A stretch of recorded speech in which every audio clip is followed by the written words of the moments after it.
मखसूस नशस्तों के लिए पेशावर हाई कोर्ट में दरख्वास्तें। सुन्नी इत्तेहाद कौंसिल के वकील बैरिस्टर अली जफर के दलाइल मुकम्मल। इलेक्शन कमीशन के वकील सिकंदर बशीर मोहम्मद रोस्टम पर आए। पंजाब, सिंध और पेशावर हाई कोर्ट में एक की नौयत और एक दूसरे से मुमासिल दरख्वास्तें दायर की गईं। तमाम दरख्वास्तों में एक ही दरख्वास्त गुजार है। वकील, इलेक्शन कमीशन के दलाइल मुकम्मल। दरख्वास्तों पर फैसला महफूज कुछ देर में सुनाया जाएगा।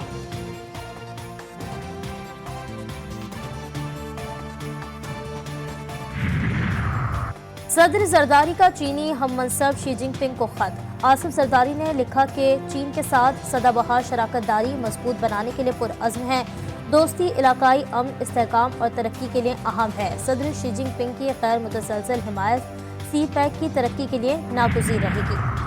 पाकिस्तान की जानिब से गजा में इसराइली बर्बरियत और इमदादी कारकुनों पर हमलों की मज़म्मत। तर्जुमान दफ्तर खारजा कहती हैं, इसराइल आलमी कवानीन और सलामती कौंसिल की करारदादों की खिलाफ वर्जी कर रहा है। बोली, कश्मीर में भारतीय जुल्म जबर की मजम्मत करते हैं।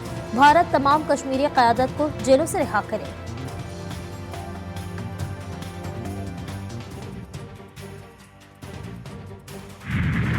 सेनेट के ज़िमनी इंतखाबात के लिए पोलिंग। सिंध असम्बली में 110 अरकान ने वोट कास्ट कर दिया। सूबाई वजीर अशरफ चौधरी ने पहला वोट कास्ट किया है।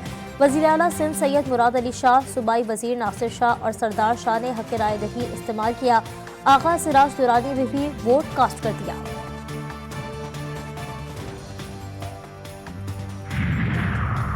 और अटक में तालिबान से ज्यादती में मुलव्वस 2 मुल्जिमान पुलिस मुकाबले में हलाक। छापे पर मकान में छुपे मुल्जिमान की पुलिस पर फायरिंग। दोनों मुल्जिमान अपने साथियों की गोलियों का निशाना बने, पुलिस का दावा। वज़ीर ख़जाना और IMF वफ़द की मुलाकात। कर्ज प्रोग्राम की आखिरी किस्त के लिए मजीद कोई शर्त आयद होगी न मिनी बजट लाया जाएगा। पाकिस्तान ने $3 अरब कर्ज प्रोग्राम की तमाम शराइत पर अमल दरामद कर दिया। आर्मी मालियाती फंड के बोर्ड की मंजूरी से $1.1 अरब की किस्त जारी होगी। आपकी जमात माजी में जो अनइलेक्टेड वज़ीर ख़जाना होते थे उनको मर्सिनरीज बोलते थे। अब औरंगज़ेब साहब के आने पे आप क्या कहते हैं? ये तो आपका नुमाइंदा ही नहीं है। नहीं, देखिए, इसमें आप थोड़ा इंतज़ार कीजिए। अभी कुछ अरसे के बाद फिर आपका अगर इतराज़ बरकरार रहेगा तो फिर मैं जवाब दूँगा। तब्दीली आ सकती है। जी। वज़ीर ख़जाना की तब्दीली भी मुमकिन। एहसन इकबाल ने दिल की बात कह दी। सहाफ़ियों ने पूछा, गैर मुंतखब वज़ीर ख़जाना को कलमदान क्यों सौंपा? क्या तब्दीली आ सकती है? वफाकी वज़ीर ने जवाब दिया, जी बिल्कुल तब्दीली आ सकती है।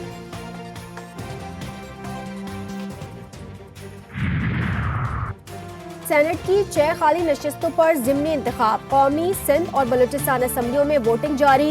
इस्लामाबाद की 1, सिंध की 2 और बलूचिस्तान की 3 नशिस्तों पर मुकाबला। इस्लामाबाद की नशिस्त पर सुन्नी इत्तेहाद कौंसिल के इलियास मेहरबान और पीपल्स पार्टी की यूसुफ रजा गिलानी मद्दे मुकाबिल। MQM पाकिस्तान ज़िमनी इंतखाब से लाताल्लुक मुत्तहदा अरकान वोट कास्ट नहीं करेंगे।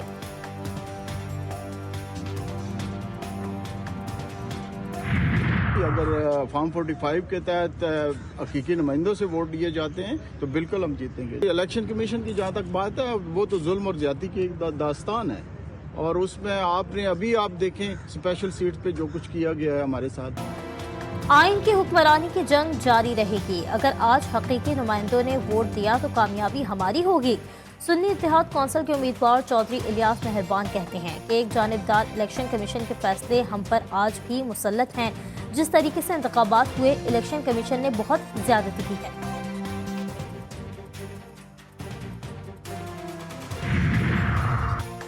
सूबाई वजीर सईद गनी का कहना है कि अली अमीन गंडापुर को बहुत पहले वजीर आजम से मिलना चाहिए था। अगर वो लड़ाई करते रहेंगे तो KP के अवाम का नुकसान होगा। अगर अगले सेनेट के इलेक्शन में पीपल्स पार्टी सिंध से 12 में से 11 नशिस्तें हासिल कर लेगी।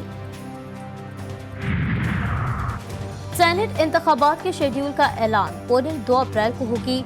उम्मीदवार अपने कागजात नामजदगी 15 अप्रैल और 16 मार्च को रिटर्निंग अफसर के पास जमा करवा सकते हैं। इब्तदाई फहरिस्त 17 मार्च, जांच पड़ताल 19 मार्च को की जाएगी।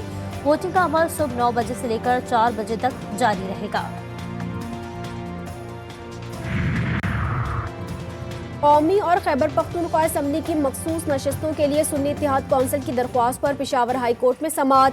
بیرسٹر علی ظفر بولے 2019 میں الیکشن کے بعد 3 ارکان کی باب پارٹی میں شمولیت ہوئی اور مخصوص نشستیں دی گئیں۔ جسٹس اعجاز انور نے ریمارکس دیے انہیں اس لیے دی گئی کہ ان کے باپ کا حق زیادہ بنتا تھا۔ بیرسٹر علی ظفر بولے ہمیں بچہ ہی سمجھ لیا جائے۔ چیئرمین ارسا کی تعیناتی پر سندھ حکومت کا سخت رد عمل، وفاق نے گھٹنے ٹیک دیے۔ وزیر اعظم شہباز شریف کا نوٹس، وزیر اعلیٰ سندھ سے رابطہ کر کے نوٹیفیکیشن واپس لینے کی یقین دہانی کرا دی۔ وزیر اعظم نے وزیر اعلیٰ سندھ اور محکمہ آبپاشی سندھ کے موقف کو مان لیا۔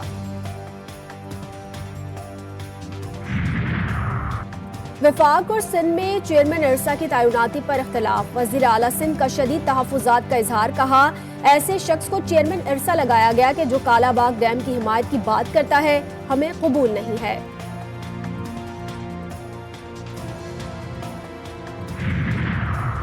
وفاقی وزیر داخلہ محسن نقوی کی ڈپلومیٹک انکلیو آمد، سعودی سفیر نواف بن سعید احمد المالکی سے ملاقات، وزارت داخلہ سنبھالنے پر محسن نقوی کو مبارکباد، باہمی دلچسپی کے امور، دو طرفہ تعلقات کے فروغ اور مختلف شعبوں میں تعاون بڑھانے پر تبادلہ خیال۔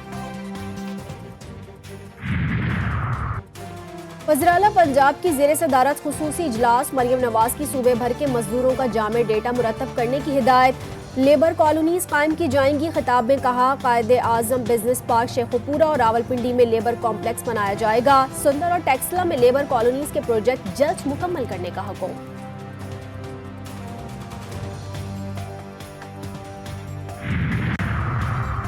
نارتھ ناظم آباد کے کمسن بہن بھائی کراچی کی عدالت میں پیش، ایان اور انابیہ کو پیپلز پارٹی کے رہنما فیضان نواز ساتھ لے کر آئے، والد بھی پہنچ گئے، بچوں کی حوالگی کے لیے درخواست دائر کریں گے۔ بلوچستان کے مختلف اضلاع میں برسات، سردی کی شدت بڑھ گئی، کوئٹہ میں یکبستہ ہواؤں کا راج، درجہ حرارت 0 ڈگری، خلات میں -2، جوب میں -3 ڈگری ریکارڈ، ایبٹ آباد میں رات گئے بارش جبکہ گلیات میں برف باری، کشمیر اور گلگت بلتستان میں چند مقامات پر گرج چمک کے ساتھ ہلکی بارش اور پہاڑوں پر برف باری کا امکان۔ غزہ میں اسرائیلی جارحیت صہیونی فوج کی امداد کے لیے قطار میں کھڑے افراد پر گولیوں کی بوچھاڑ، 6 فلسطینی شہید، 80 سے زائد زخمی ہو گئے۔ رفح میں انروا کے گودام پر بمباری سے 6 فلسطینی لقمہ اجل بن گئے۔ اقوام متحدہ کی حملے پر شدید مذمت، خان یونس، نصیرات اور دیر البلا میں بھی رہائشی عمارتوں پر حملے۔ لبنان میں اسرائیلی فوج کی گاڑی پر ڈرون حملے میں 3 افراد جاں بحق، 7 اکتوبر سے جاری حملوں میں شہداء کی تعداد 31,272 تک جا پہنچی۔ حزب اللہ کے سربراہ حسن نصر اللہ نے کہا ہے کہ اگر حماس کو شکست ہو گئی تو اسرائیل کس سے مذاکرات کر رہا ہے؟ اگر آپ رفح جائیں تو بھی آپ جنگ ہار چکے ہیں۔ تمام قتل عام کے باوجود غزہ کے لوگ آپ کے سامنے ہتھیار نہیں ڈالیں گے۔ غزہ کے لوگ اب بھی مزاحمت کو قبول کر رہے ہیں۔ امریکہ بھر میں غزہ جنگ کے خلاف مظاہروں کا سلسلہ جاری۔ امریکی ریاست سان فرانسسکو میں فلسطینی پرچم اٹھائے مظاہرین نے ایئرپورٹ کا کچھ حصہ بند کر دیا۔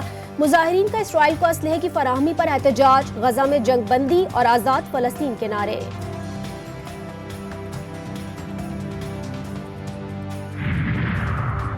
چین کو بڑا دھچکا، امریکی ایوان نمائندگان میں سوشل میڈیا ایپ ٹک ٹاک کے خلاف کریک ڈاؤن کا بل منظور۔ چینی کمپنی کو ٹک ٹاک ایپ سے علیحدگی کے لیے 165 دن کی مہلت، علیحدہ نہ ہونے پر ویب ہوسٹنگ سروس روکنے کی دھمکی۔ چین کا رد عمل، خبردار کیا کہ پابندی کے نتائج امریکہ کو بھگتنے ہوں گے۔